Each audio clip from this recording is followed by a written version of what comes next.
Assalamu alaikum, bienvenue à tous. Alors l'ignorance est un grand problème. Quand on ignore des choses, eh bien on rate les bonnes occasions, on se trompe, on commet des erreurs, des péchés. Donc personne d'entre nous n'aime être traité d'ignorant. Et c'est pour ça que les prophètes eux-mêmes, par exemple dans le Coran, on voit qu'ils vont demander à Allah Azza wa Jal protection contre l'ignorance. Et aujourd'hui on va parler d'un prophète en particulier. قال رب السجن أحب إلي مما يدعونني إليه وإلا تصرف عني كيدهن أصب إليهن وأكن من الجاهلين.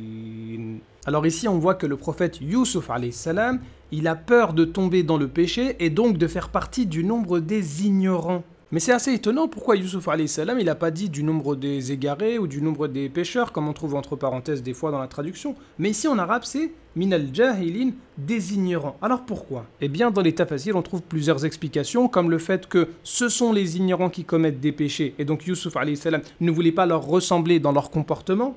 On trouve aussi le fait que celui qui commet un péché, eh bien, il est ignorant du droit d'Allah Azza wa Jal. Puisqu'une personne, lorsqu'elle va commettre un péché, même si elle est croyante, elle sait que c'est interdit, mais à ce moment-là, elle n'a pas assez médité sur la grandeur d'Allah Azza wa Jal, sur sa toute-puissance et sur le fait qu'il est en train de te regarder pendant que tu commets un péché. Sinon, tu aurais arrêté tout de suite. Donc, lorsqu'on commet un péché, eh bien, à ce moment-là, on devient ignorant du droit d'Allah Azza wa Jal. D'autres vont nous dire que la personne qui commet un péché, qu'est-ce qu'elle fait? Eh bien, en fait, elle va juste profiter de l'interdit pendant un court instant. Alors que le croyant qui va patienter, eh bien, il sera récompensé dans l'au-delà et la récompense n'a rien à voir. L'au-delà, ça dure plus longtemps et c'est de meilleure qualité. Donc seul un ignorant peut échanger quelque chose de durable et de bonne qualité contre quelque chose qui va durer quelques instants et de mauvaise qualité. C'est comme un père qui va dire à son fils: écoute, je te donne mon 4x4, tu pourras rouler avec comme tu veux, mais à condition que ce soir tu touches à aucune voiture. Et en particulier, tu touches surtout pas à la Citroën là-bas qui marche une fois sur deux et qui est ancienne, elle a même pas de frein. Donc si maintenant l'enfant il a pas de patience et qu'il va quand même aller rouler avec la vieille Citroën, eh bien tous ses amis vont lui dire: mais t'es un ignorant, si t'avais attendu demain, eh bien t'aurais eu un joli 4x4. Et donc la personne, lorsqu'elle va commettre un péché, eh bien on va dire que c'est une ignorante à ce moment-là parce qu'elle a gâché sa récompense. Mais en réalité, ce qui est fort ici, c'est que Youssouf alayhi salam, il est même prêt à aller en prison plutôt que d'être parmi le nombre des ignorants. Donc Youssouf alayhi salam, il est prêt à se faire passer pour un brigand ou pour quelqu'un qui aurait commis des interdits alors qu'il ne le fait pas. Tout ça pour pas commettre un interdit vis-à-vis d'Allah Azza wa Jal. Ça veut dire qu'il est même prêt à être accusé par les gens, mais ce qu'il veut lui, c'est que vis-à-vis d'Allah Azza wa Jal, tout est propre. Mais ça, c'est trop fort. Et Youssouf alayhi salam, c'est pas n'importe qui. C'est un prophète qui a reçu la sagesse et la connaissance. Il a reçu le don d'interpréter les rêves. Donc Youssouf alayhi salam, un grand prophète, il a reçu la sagesse, la connaissance, même l'interprétation des rêves. Et lui, il a peur de tomber, de devenir parmi les ignorants. Donc il fait attention aux péchés qu'il pourrait commettre. Mais que dire de nous? Nous, on va devenir des ignares si on commet des péchés. Nous, en plus d'être déjà ignorants, eh bien on va commettre des péchés sans qu'on nous mette de pression. Alors que lui, on lui met la pression, il refuse, il préfère aller en prison que de commettre des péchés. Mais là, c'est trop fort. Et ça te montre également que des fois, tu as des épreuves dans ta religion. Faut pas que tu dises: ouais, mais on m'empêche de pratiquer ma religion, donc Allah, il veut pas que je pratique, vas-y, je vais commettre des péchés. Mais non, Youssouf alayhi salam, eh bien ici, qu'est-ce qu'il aurait pu dire? Il aurait dit: bon, bah c'est bon, on me met la pression, en plus je vais en prison, laisse tomber, je vais commettre des péchés. Non, Allah Azza wa Jal, il t'éprouve, eh bien tu dois tenir le coup. Et par la suite, qu'est-ce qui s'est passé? Youssouf alayhi salam, il était en prison, il est devenu gouverneur. Mais ça, c'est trop fort aussi. On l'a mis derrière les barreaux, maintenant c'est lui qui gérait les barreaux.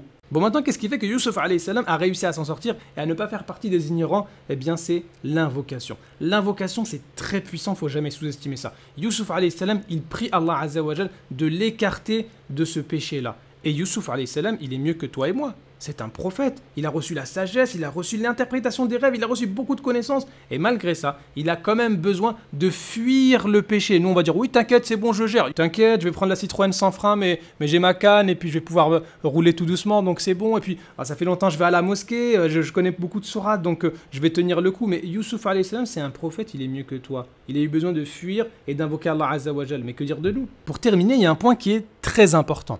Parfois, il y a des choses, on ne va pas les comprendre, on va se plaindre de perte de mémoire ou d'intelligence ou de compréhension, et ça peut même aller jusqu'à des choubouhats, des ambiguïtés. Mais pourquoi cette sourate, pourquoi elle parle de ça alors que normalement c'était ça? C'est pas dans le sens de trouver une sagesse, c'est vraiment dans de l'incompréhension, on a des doutes limites. Bah oui, tu te plains, je comprends pas ce verset, pourquoi il y a ça? Mais tu fais même pas déjà la prière, tu fais même pas d'effort. T'invoques même pas Allah Azza wa Jal et tu te plains que ouais je comprends pas ce passage, hein. C'est pas normal. Mais c'est toi qui n'es pas normal. C'est nous le problème, hein. On va pas prier correctement, on n'invoque pas Allah Azza wa Jal comme il le faut, on va mal se comporter avec nos familles, etc. Mais c'est normal qu'on ait des problèmes. Mais il faut se dire un truc.